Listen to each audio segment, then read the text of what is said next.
अस्सलाम वालेकुम। Math class 9th unit 3 algebraic expression and formula exercise 3.1 question number 1 है examine whether the following algebraic expressions are polynomials और not. यहाँ पर हमें अलजेब्रिक एक्सप्रेशन मिले हैं, हमने इनको पहचानना है कि ये पॉलिनोमियल्स हैं या नहीं। तो देखिए पॉलिनोमियल्स के लिए हमने क्या पहचान करनी है। तो पॉलिनोमियल्स के लिए जब भी हम देखेंगे तो हमें वेरिएबल्स देखने हैं। तो यहाँ वेरिएबल्स एक्स वाई जो लेटर्स हैं ये वेरिएबल्स कहलाते हैं। अब वेरिएबल की पावर जो है वो कभी माइनस नहीं होना चाहिए। तो कभी भी वेरिएबल्स के पावर अगर माइनस होंगे तो वो पॉलिनोमियल नहीं होते, पहली बात। अब दूसरी बात ये है कि वेरिएबल्स के जो पावर हैं वो कभी भी वेरिएबल्स नहीं होने चाहिए। इस तरह अगर x वेरिएबल है तो पावर b वेरिएबल है, तो इस तरह भी नहीं होना चाहिए। अगर पावर वेरिएबल होंगे तो वो भी पॉलिनोमियल नहीं होते। तीसरी बात, कभी भी पावर फ्रैक्शन में नहीं होने चाहिए। तो यहां देखिए ये दोनों जो मैंने लिखे हैं पावर्स जो हैं वो फ्रैक्शन में है, तो वेरिएबल्स के पावर कभी फ्रैक्शन में नहीं होने चाहिए। रूट मतलब अगर मैं x को रूट में रखूं तो वो भी इक्वल होगा 1/2 के। तो ये जो रूट है रूट में भी नहीं होने चाहिए वेरिएबल्स, क्योंकि अगर रूट में होंगे तो 1/2 की पावर बनेगी जो एक फ्रैक्शन पावर होगा। तो ये चीजें हमने नोट करनी है। और एक बात कि जो वेरिएबल है वो कभी भी डिनोमिनेटर में नहीं होना चाहिए। इस तरह जो मैंने यहाँ पर एक फ्रैक्शन लिखा है तो वेरिएबल डिनोमिनेटर में लिखा है, तो कभी भी इस तरह अगर डिनोमिनेटर में आपको वेरिएबल मिलेगा तो वो भी पॉलिनोमियल नहीं है। बस यही चीजें आपने देखनी है, जिस एक्सप्रेशन में ये चीजें होंगी तो वो पॉलिनोमियल नहीं होगा। तो पॉलिनोमियल के लिए पावर जो है वो एक होल नंबर होना चाहिए। कोई भी नंबर हो सकता है, वो होल नंबर होगा और पॉजिटिव नंबर होगा, नेगेटिव नहीं होगा। पॉजिटिव नंबर अगर वेरिएबल 0 भी होगा तो वो भी एक पॉलिनोमियल ही कहलाएगा। तो नंबर 1 में देखते हैं। अब मेरे ख्याल में आपको समझ आ गई है कि पॉलिनोमियल वो है जिसके वेरिएबल की पावर जो है वो पॉजिटिव होगा और नंबर में होगा। अब यहाँ पर देखें, लेकिन एक और बात भी आपने याद करनी है कि कभी भी आपको कोई भी एक्सप्रेशन मिलेगा सबसे पहले उसको सिंप्लीफाई करना है। सिंप्लीफाई करने के बाद आप देखेंगे कि उसके पावर्स क्या बनते हैं। अब यहाँ पर फ्रैक्शन तो है नहीं, तो ये 4 टर्म्स वाला एक अलजेब्रिक एक्सप्रेशन है और इसके वेरिएबल्स आप देखें तो सारे पॉजिटिव नंबर हैं। यहाँ पर कोई नंबर नहीं है तो 1 है जो कि पॉजिटिव है, इसका पावर 2 पॉजिटिव, पावर 2 पॉजिटिव और पावर 3 पॉजिटिव। तो जितने भी वेरिएबल्स हैं सबके पावर पॉजिटिव हैं और होल नंबर है, तो ये एक पॉलिनोमियल कहलाता है। तो हम इसके सामने लिखेंगे पॉलिनोमियल। अब सेकंड में देखें तो सेकंड में यहां पर आपको y पर -2 का पावर दिख रहा है, तो अगर पावर माइनस का होगा तो वो पॉलिनोमियल नहीं होता, तो नॉट अ पॉलिनोमियल। बस यही चीज हमने देखनी है और सामने इनके लिखना। तो यहां पर देखें थर्ड नंबर, इसमें आपको स्क्वायर रूट मिलता है, लेकिन स्क्वायर रूट एक कांस्टेंट नंबर पर है, तो हमें स्क्वायर रूट वेरिएबल पर नहीं होना चाहिए। अगर इसको मैं सिंप्लीफाई करूं तो देखिए ये दोनों लाइक टर्म्स हैं। -10x से प्लस का x निकलेगा तो माइनस के 9x बचेंगे और वो x जो पावर होगा वो भी 1 में होगा। तो यहाँ पर 2 पावर है पॉजिटिव है, 1 पावर है पॉजिटिव है और यहाँ पर एक कांस्टेंट नंबर है। कांस्टेंट नंबर के पावर से हमें कोई लेना देना नहीं है। अगर कांस्टेंट नंबर स्क्वायर रूट में भी है तो उसमें कोई परेशानी नहीं है, हमने वेरिएबल्स को देखना है। तो इसके वेरिएबल्स जो है पॉजिटिव और होल नंबर है, तो ये एक पॉलिनोमियल है। फोर्थ नंबर, तो यहां पर आपको वेरिएबल स्क्वायर रूट में मिलता है। तो वेरिएबल स्क्वायर रूट मींस के वेरिएबल का जो पावर है 1/2 फ्रैक्शन में, तो ये एक पॉलिनोमियल नहीं है, तो not a polynomial. Fifth number 2/x + 2। अब देखिए वेरिएबल डिनोमिनेटर में है, तो वेरिएबल डिनोमिनेटर में होगा तो वो भी पॉलिनोमियल नहीं होता।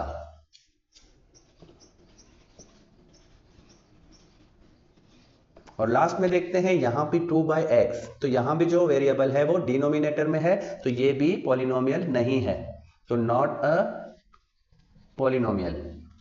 तो क्वेश्चन नंबर 1 जिसमें हमें पॉलिनोमियल को पहचानना था, तो इस तरह के क्वेश्चंस जो है वो एमसीक्यूज में आते हैं। तो अगर आपको पॉलिनोमियल की पहचान होगी तो आप एमसीक्यूज में भी सही टिक कर सकते हैं। तो अब चलते हैं क्वेश्चन नंबर 2 की तरफ। Question number 2, examine whether the following algebraic expression are rational और नॉट। क्वेश्चन नंबर 1 था पॉलिनोमियल है या नहीं, और क्वेश्चन नंबर 2 है कि रैशनल है या नहीं। अब रैशनल को कैसे पहचानेंगे, यहाँ देखें तकरीबन आपको जो अलजेब्रिक एक्सप्रेशन मिले हैं ये फ्रैक्शंस में हैं, यहाँ पर नोमिनेटर और डिनोमिनेटर दोनों हैं सिवाय इसके। अब हम कैसे पहचानेंगे इनको कि ये रैशनल है या नहीं। हमने यहाँ पर रैशनल या इर्रेशनल को पहचानने के लिए क्या करना है, हमने नोमिनेटर को अलग से देखना है और डिनोमिनेटर को अलग से देखना है। क्या देखना है, वही चीजें देखनी है जो पॉलिनोमियल्स में हमने देखे हैं। तो यहां पर नोमिनेटर और डिनोमिनेटर दोनों को पॉलिनोमियल होना चाहिए। अगर नोमिनेटर और डिनोमिनेटर दोनों पॉलिनोमियल होंगे तो वो रैशनल अलजेब्रिक एक्सप्रेशन कहलाएगा। अब यहां देखें, सबसे पहले नोमिनेटर को देखें तो यहां जो वेरिएबल्स के पावर हैं वो पॉजिटिव है, तो ये तो एक पॉलिनोमियल है। अब हम इसी तरह डिनोमिनेटर में देखेंगे तो देखिए यहाँ पर ये x जो है डिनोमिनेटर में है, तो पॉलिनोमियल के लिए हम ये देखते थे कि ये पॉलिनोमियल है या नहीं। तो अगर हम इसकी बात करें तो ये पॉलिनोमियल नहीं है, लेकिन हम यहाँ क्या करेंगे, रैशनल देखने के लिए हम क्या करेंगे, हम नोमिनेटर को अलग से देखेंगे और डिनोमिनेटर एक्सप्रेशन को अलग से देखेंगे। यहाँ यही समझना है कि हम इसको देखें कि ये पॉलिनोमियल है या नहीं, तो ये पॉलिनोमियल है। इसी तरह फिर हम डिनोमिनेटर में देखेंगे x माइनस 4, तो यहाँ भी x की जो पावर है वो 1 है, तो ये भी एक पॉलिनोमियल है। तो नोमिनेटर और डिनोमिनेटर दोनों पॉलिनोमियल होंगे तो वो एक्सप्रेशन जो है वो रैशनल भी होगा, तो ये एक रैशनल एक्सप्रेशन है। अब नंबर 2 में देखें तो हमने सिर्फ नोमिनेटर को देखना है कि वो पॉलिनोमियल है या नहीं। तो यहाँ पर x पर स्क्वायर रूट है, तो ये वाला जो एक्सप्रेशन है ये पॉलिनोमियल नहीं है। और नीचे अगर डिनोमिनेटर में देखें तो ये पॉलिनोमियल है, लेकिन हमें रैशनल के लिए क्या शर्त है कि नोमिनेटर और डिनोमिनेटर दोनों एक्सप्रेशन जो है वो पॉलिनोमियल होने चाहिए। यहाँ पर जो नोमिनेटर में है ये वाला एक्सप्रेशन ये पॉलिनोमियल नहीं है, तो दोनों में से कोई एक भी पॉलिनोमियल नहीं होगा तो वो इर्रेशनल होगा, वो रैशनल नहीं होगा। तो यहाँ पर हम इसको इर्रेशनल कर देंगे। थर्ड नंबर में देखें, x पॉजिटिव पावर में है, यहाँ पर x भी पॉजिटिव पावर में है, तो जो नोमिनेटर है वो एक पॉलिनोमियल है। और डिनोमिनेटर में देखेंगे तो x की जो ये पावर है 2 ये भी पॉजिटिव है, और इस x की पावर 1 है तो ये भी पॉजिटिव है। तो यहाँ कांस्टेंट पर अगर रूट है तो कोई फर्क नहीं पड़ता, तो ये भी एक पॉलिनोमियल है। तो फ्रैक्शन के नोमिनेटर और डिनोमिनेटर दोनों पॉलिनोमियल होंगे तो एक्सप्रेशन एक रैशनल नंबर होगा या रैशनल एक्सप्रेशन होगा, तो ये वाला रैशनल कहलाएगा। तो अब फोर्थ नंबर में देखें, square root x minus square root y, तो ये वाला जो एक्सप्रेशन है नोमिनेटर में ये तो बिल्कुल भी पॉलिनोमियल नहीं है और ना ही डिनोमिनेटर में पॉलिनोमियल है, क्योंकि दोनों रूट्स में है। तो रूट्स मतलब कि इनके जो पावर होंगे वो फ्रैक्शन होंगे, तो ये दोनों तरफ से पॉलिनोमियल नहीं है, तो ये भी एक इर्रेशनल होगा। तो हम इसको लिखेंगे इर्रेशनल। और यहाँ देखें तो 7 एक पॉलिनोमियल है, सिर्फ कांस्टेंट भी होगा तो वो भी एक पॉलिनोमियल कहलाता है। देखें सिर्फ नंबर है, तो जब भी अगर कोई एक नंबर भी आपको मिले तो वो भी पॉलिनोमियल होता है। और x प्लस 1, तो ये एक्सप्रेशन भी एक पॉलिनोमियल है, यहाँ पर x की जो पावर है वो 1 है, तो ये दोनों तरफ से पॉलिनोमियल है, इसकी नोमिनेटर और डिनोमिनेटर दोनों पॉलिनोमियल है, तो ये एक रैशनल एक्सप्रेशन है। तो हमने इसको रैशनल करके लिखा। अब यहाँ देखें x पर स्क्वायर रूट है तो ये इर्रेशनल है। तो मेरे ख्याल में ये भी बहुत आसान थे, आपको समझ आ गए हैं कि अलजेब्रिक एक्सप्रेशन अगर फ्रैक्शन में होंगे तो शर्त ये है कि नोमिनेटर डिनोमिनेटर दोनों पॉलिनोमियल होंगे तो वो एक्सप्रेशन जो है वो रैशनल कहलाएगा, अदरवाइज वो इर्रेशनल होगा। तो चलते हैं अब क्वेश्चन नंबर 3 की तरफ। अब क्वेश्चन नंबर 3 है reduce the following into their lowest form. अब यहाँ पर हमें कुछ पार्ट्स मिले हैं जिनको हमने लोएस्ट फॉर्म तक रिड्यूस करना है या सिंप्लीफाई करना है। देखिए मैंने यूनिट 3 के स्टार्ट में एक फैक्टराइजेशन वाला वीडियो बनाया है जो कि बहुत अहम है। क्लास 7th और क्लास 8th में जितने भी मेथड हमने फैक्टराइजेशन के सीखे हैं वो उसमें मैंने दोबारा आपको सिखाए हैं, ताकि ये वाला जो क्वेश्चन या इसके बाद भी जो ऐसे क्वेश्चन सॉल्व करने के लिए आएंगे तो वहाँ पर हम फैक्टराइजेशन मेथड यूज़ करके इनको सिंप्लीफाई करेंगे। देखिए अगर आप p स्क्वायर माइनस 100 को डिवाइड कर दें p प्लस 10 के साथ तब भी ये रिजल्ट मिलेगा, लेकिन अब यहाँ पर हम ये वाला मेथड यूज़ नहीं करेंगे, हम फैक्टराइजेशन मेथड यूज़ करेंगे ताकि हम ये सीख पाएँ कि फैक्टराइजेशन से भी हम अलजेब्रिक एक्सप्रेशंस या अलजेब्रिक एक्सप्रेशंस के जो फ्रैक्शंस होते हैं उनको सिंप्लीफाई कर सकते हैं। अब यहाँ सबसे पहले हम देखेंगे कि p स्क्वायर माइनस 100, तो ये भी एक स्क्वायर नंबर है और ये भी एक स्क्वायर नंबर है और दरमियान में माइनस की निशानी है। तो हमारे पास एक फार्मूला है डिफरेंस ऑफ स्क्वायर का, जिसमें दो स्क्वायर नंबर के दरमियान में अगर माइनस की निशानी होती है तो हम इन दोनों नंबर्स या दोनों टर्म्स को अलग अलग सेपरेट ब्रैकेट में एक प्लस और दूसरा माइनस में लिख सकते हैं। तो इसी को अप्लाई करते हुए हम इस वाले को कन्वर्ट करेंगे। लेकिन पहले हम क्या करेंगे, पी स्क्वायर बना देंगे माइनस 10 को भी स्क्वायर बना देंगे। 100 जो है स्क्वायर है किसका, 10 का, तो हम 10 पर हम स्क्वायर लिखेंगे ताकि ये अब इस वाले फार्मूले से मैच होगा, तो हम इसको कन्वर्ट कर सकेंगे इस वाली साइड। तो अब यहाँ देखें p प्लस 10 को हमने डिनोमिनेटर में लिखा, तो इसको कन्वर्ट करेंगे अब इस वाले मेथड में, तो p माइनस 10 और p प्लस 10 इस तरह के दो ब्रैकेट्स हम करते हैं। तो ये सारी चीज़ें मैंने फैक्टराइजेशन वाले वीडियो में समझाई है कि किस तरह हम फार्मूलाज को यूज़ करते हुए इनको फैक्टराइजेशन करते हैं और कॉमन फैक्टर किस तरह करते हैं, तो वो सारी चीज़ें मैंने उस वीडियो में समझाई है। अगर किसी को फैक्टराइजेशन में मसला है तो वो वीडियो देखकर वो फैक्टराइजेशन को भी सीख सकता है। अब यहाँ पर डिनोमिनेटर में p प्लस 10 है, तो अब यहाँ पर नोमिनेटर में p प्लस 10 मौजूद है और ये डिनोमिनेटर में भी p प्लस 10 है, तो हम इन दोनों को कैंसिल आउट करेंगे। जब भी सेम ब्रैकेट नोमिनेटर और डिनोमिनेटर दोनों में होगा तो एक दूसरे से कैंसिल आउट होंगे। अब रिमेनिंग में क्या है, p माइनस 10। तो इस तरह ये सिंपलेस्ट या लोएस्ट फॉर्म तक आ गया है। इसी तरह हम दूसरे पार्ट्स भी करेंगे। अब चलते हैं पार्ट 2 की तरफ। तो अब है पार्ट 2। पार्ट 2 में देखें, यहाँ भी एक्सप्रेशंस हैं और फ्रैक्शन में है। तो ये वाला एक्सप्रेशन जो है 3a² प्लस 3ab और डिनोमिनेटर में expression 3a² plus 6ab plus 3b²। तो हम इनको फैक्टराइजेशन मेथड में किस तरह सिंप्लीफाई करेंगे, तो यहाँ अगर हमें कोई भी मेथड नज़र आ रहा है, जिस तरह कॉमन फैक्टर है या कोई फार्मूले से यूज़ होगा या मिड टर्म होगा, जिससे भी हम सिंप्लीफाई कर सकते हैं, हम उनको उसी तरह सिंप्लीफाई करेंगे। अब यहाँ देखें, मुझे इन दोनों टर्म्स में 3 एंड a नजर आते हैं, तो ये दोनों टर्म्स जो है इसमें 3a कॉमन दिख रहा है। इसी तरह यहाँ भी देखें तो 3 मौजूद है और इसमें भी 2 मल्टीप्लाई 3, तो मतलब कि 6 के फैक्टर में भी 3 मौजूद है। तो हम क्या करेंगे, इनको कॉमन फैक्टराइजेशन से सिंप्लीफाई करेंगे फिलहाल। तो कॉमन फैक्टराइजेशन में कैसे होगा, 3a को हम बाहर कॉमन लेंगे, यहाँ भी 3 मौजूद है तो 3 को कॉमन लिया और यहाँ a² है, यहाँ a पावर 1 में है, तो कम से कम 1 पावर दोनों में मौजूद है, तो a को 1 पावर में हमने बाहर निकाला है। अब यहाँ से रिमेनिंग में क्या बचा, 3 को बाहर निकाला है, a 1 पावर में बाहर आया है, तो बकाया 1 पावर में a रिमेनिंग में बचता है, तो ये दोबारा ब्रैकेट में हम इसकी जगह पर रखेंगे। अब प्लस की निशानी, यहाँ से 3 निकला है, a निकला है, तो बचता क्या है, b।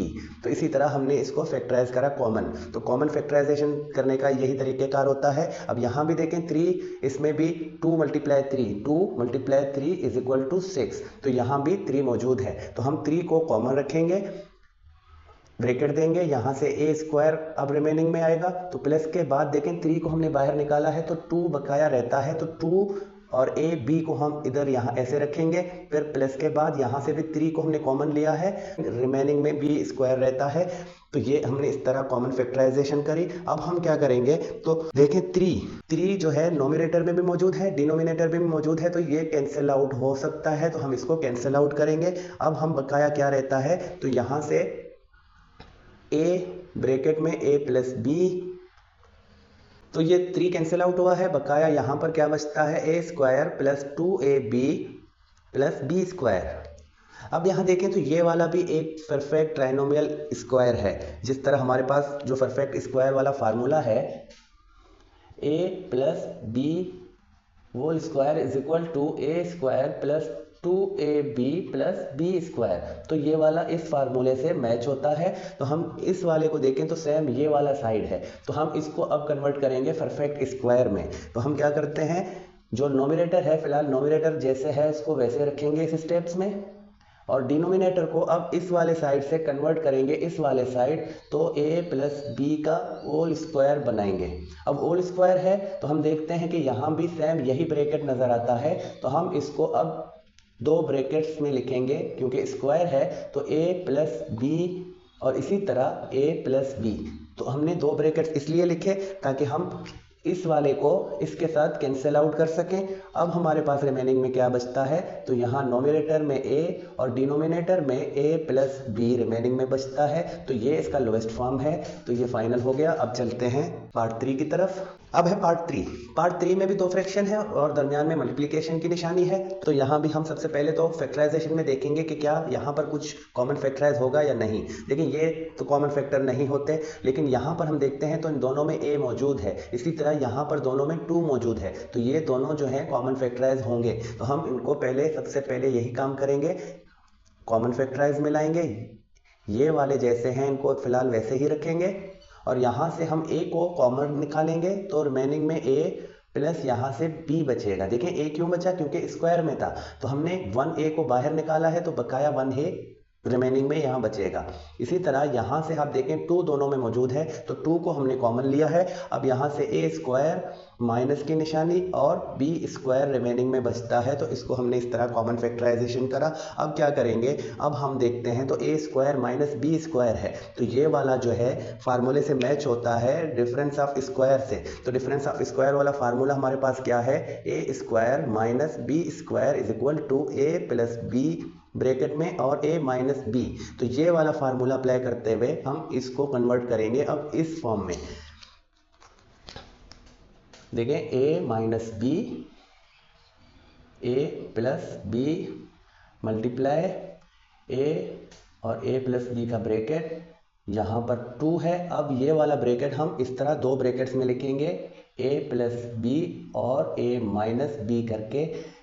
अब इनको बिल्कुल ही फैक्टराइज कर दिया। अब देखेंगे कि नोमिनेटर और डिनोमिनेटर में जो जो सेम होगा उनको हम कैंसिल आउट करेंगे। देखिए यहाँ पर मल्टीप्लिकेशन है, तो अगर यहाँ पर प्लस या माइनस की निशानी होगी तो हम इस तरह नोमिनेटर और डिनोमिनेटर को कभी भी कैंसिल आउट नहीं कर सकते, लेकिन अगर मल्टीप्लिकेशन की निशानी होगी तो हम इनको कर सकते हैं। अब यहाँ पर a माइनस बी है और यही ब्रैकेट हमें यहाँ डिनोमिनेटर में मिलता है, तो ये वाला इसके साथ कैंसिल आउट होगा। और यहाँ देखें तो ये दोनों भी सेम हैं, तो ये दोनों सेम थे तो इनको भी हमने कैंसिल आउट कर दिया।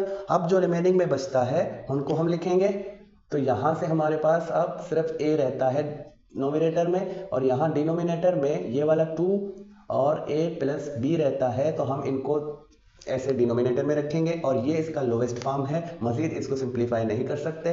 तो अब चलते हैं हम पार्ट 4 की तरफ। अब पार्ट 4 है x plus y whole square minus z square और डिनोमिनेटर में है x plus y plus z. यहाँ पर ये सिंप्लीफाई नहीं हो सकता, ये कंप्लीट सिंप्लीफाई है। तो हम नोमिनेटर में देखते हैं कि क्या करना है, x plus y whole square, तो ये भी परफेक्ट स्क्वायर है जिसको हम फार्मूले के थ्रू कन्वर्ट कर सकते हैं। लेकिन हमें एक यहाँ पर कुछ और दिखता है कि ये अगर हम x प्लस वाई को a इक्वल कर दें और ये वाला पावर दें और यहाँ पर z स्क्वायर है, तो यहाँ पर डिफरेंस ऑफ स्क्वायर वाले से ये मैच होता है, a प्लस बी और a माइनस बी, इस तरह हमने कन्वर्ट करना है। तो यही काम हम यहाँ पर करेंगे।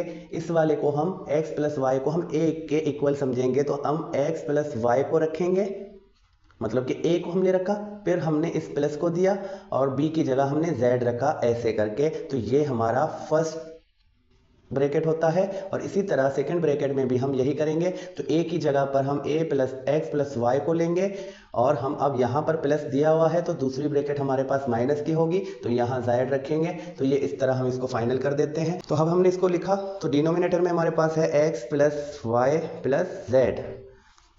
तो ये वाला अब इनको सिंप्लीफाई करते हैं थोड़ा सा, प्लस वाई प्लस जेड।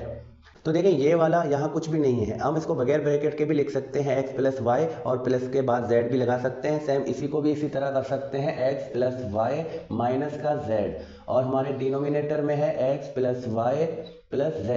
अब ये वाला और ये वाला एक दूसरे से कैंसिल आउट होंगे, तो हम इन दोनों को कैंसिल आउट कर देते हैं और जो हमारे नोमिनेटर में बकाया रिमेनिंग में बचेगा वो हम लिखेंगे x plus y minus z। तो ये इसका सिंपलेस्ट फॉर्म। अब हम चलते हैं नेक्स्ट पार्ट की तरफ, पार्ट 5।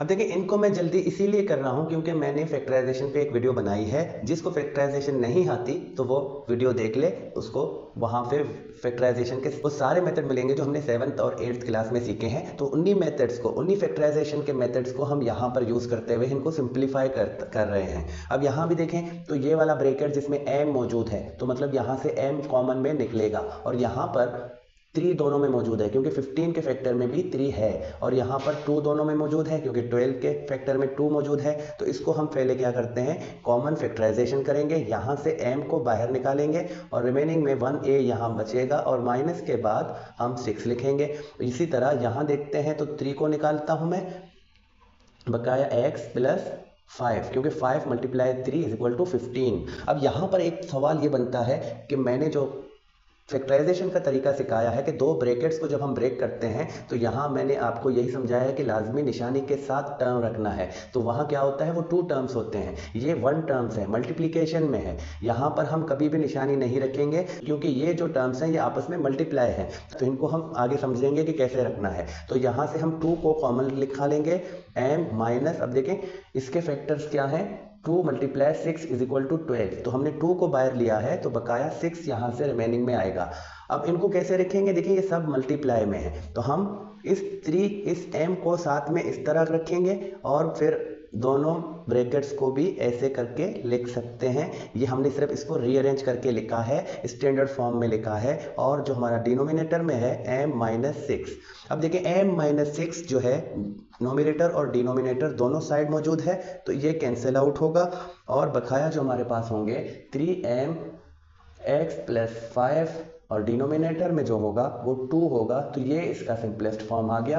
अब इसको मजीद हम सिंप्लीफाई नहीं कर सकते तो अब चलते हैं पार्ट 6 की तरफ। तो पार्ट 6 क्वेश्चन नंबर 3 का ये लास्ट पार्ट है। अब यहाँ पर हमें 2 ऐसे एक्सप्रेशन मिले हैं जिनमें हम देखते हैं कि क्या करना है। सबसे पहले तो कॉमन देखेंगे तो यहाँ पर कोई कॉमन नहीं है और अब ये 3 टर्म्स हैं, ट्राइनोमियल है, तो क्या ये परफेक्ट ट्राइनोमियल है। तो परफेक्ट ट्राइनोमियल के लिए हम क्या देखेंगे, हम पहली टर्म्स और लास्ट वाली टर्म्स को देखेंगे कि वो स्क्वायर है या नहीं। अब ये तो स्क्वायर है लेकिन 3 स्क्वायर नहीं है तो ये परफेक्ट ट्राइनोमियल स्क्वायर भी नहीं है। जिस सेम इसी तरह यहाँ भी ये 2 है तो ये भी परफेक्ट ट्राइनोमियल नहीं बनता। तो हम क्या करेंगे, तो अगर इस तरह कोई फैक्टराइजेशन नहीं होती तो हम क्या करते हैं, हम मिडिल टर्म को ब्रेक करते हैं, मिडिल टर्म स्प्लिट वाला मेथड यूज करेंगे फैक्टराइजेशन का। इसीलिए बता रहा हूँ बार बार कि फैक्टराइजेशन वाला जो वीडियो है उसको लाजम देखें ताकि उसमें आप सारे मेथड सीख सकते हो। अब यहाँ पर मैं जल्दी में कराऊंगा लेकिन ये वाला कॉन्सेप्ट, मिडिल टर्म ब्रेक वाला कॉन्सेप्ट ऐसा है कि ये बहुत जल्दी बच्चों के जहन में नहीं बैठता, इसके लिए बार बार प्रैक्टिस करना होता है। तो आप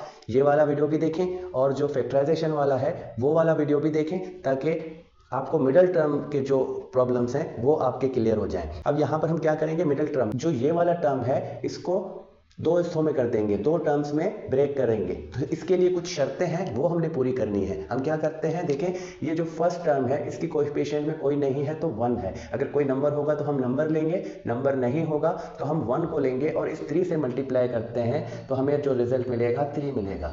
अब हम 3 के फैक्टर्स देखेंगे। यहाँ पर ये इजी है कि 3 के फैक्टर्स हमारे पास क्या होंगे, ये दोनों फैक्टर्स होते हैं क्योंकि 3 और 1 के अलावा इसके पास कोई और तीसरा फैक्टर नहीं है। तो ये दोनों फैक्टर हम लेंगे जिनके मल्टीप्लिकेशन 3 होगी। और अब इस वाले काम में मिडिल टर्म ब्रेक करने के लिए ये वाला जो साइन है ये बहुत काम आएगा। अब यहाँ पर हमने देखना है कि कौन सी साइन है, यहाँ माइनस है तो कभी भी यहाँ पर अगर माइनस होगा तो हम इसके 2 ऐसे टर्म्स लिखेंगे जिसमें एक माइनस की साइन में होगा, दूसरा प्लस की साइन में होगा। तो हम यहाँ पर देखें, अगर 3 को माइनस में रखें और 1 को प्लस में रखें तो ये माइनस के 2 बन जाते हैं। तो हमने क्या करना है, इसके फैक्टर्स, इसके ये दोनों फैक्टर्स हैं, एक फैक्टर को हमने माइनस में रखा, दूसरे फैक्टर को हमने प्लस में रखा। और ये हमें कौन बताता है, ये वाला साइन। अगर यहाँ प्लस की साइन होगी तो हमें लाजम होगा कि हम दोनों फैक्टर्स सेम निशानी के लेंगे, या प्लस में या माइनस में। लेकिन अगर यहाँ माइनस है तो हम इस तरह अलग अलग निशानियां लेंगे। अब एक्स स्क्वायर को लिखेंगे,